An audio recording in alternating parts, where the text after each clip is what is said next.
কি আছে আমাদের বাংলাদেশে? না আছে একটা ভালো ক্রিকেট টিম, না আছে একটা ভালো ফুটবল টিম, না আছে ভালো এডুকেশন সিস্টেম, আছে শুধু একটাই বিশ্বজয় কুরআন হাফেজ। তাও তার গুরুত্ব দিতে জানে না।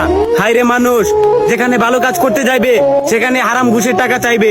দিনরাত পরিশ্রম করে একটা মেধাবী স্টুডেন্ট তার মা বাবার মাথার ঘাম পায়ে ফেলার টাকা দিয়ে শিক্ষা অর্জন করে সিভি নিয়ে প্রত্যেকটা অফিসের পিছনে পিছনে ঘুরে, অথচ মোটা অঙ্কের টাকা না গুনতে পারলে চাকরি পাওয়া যায় না। আসলে বর্তমানে দেশটাতে চুরবাটপার দালালে ভরে গেছে। আর কত করবি মানুষের ক্ষতি? সময় থাকতে মানুষ হ, নয়তো আল্লাহর মায় ধীরে ধীরে পাবি।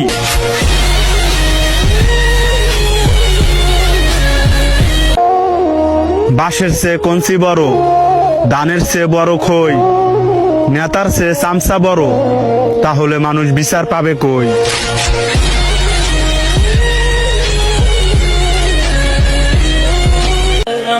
নেতার পেছনে ঘুরে শেষ করবা নিজের যৌবনকাল, আবার ভাইবার একবার নামাজ পড়া কাটায় দিবা নিজের বুড়া কাল।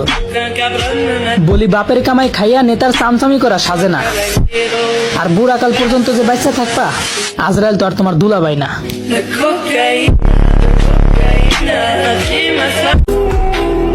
আস্তাগফিরুল্লাহ, আপনি ভাবতেও পারবেন না এই ভিডিওটা শেয়ার করে দিলে এই আস্তাগফিরুল্লাহ যদি একবার আপনার শেয়ারের কারণে যদি একবার কেউ পড়ে, তাহলে আপনার জন্য তওবা হয়ে যাবে।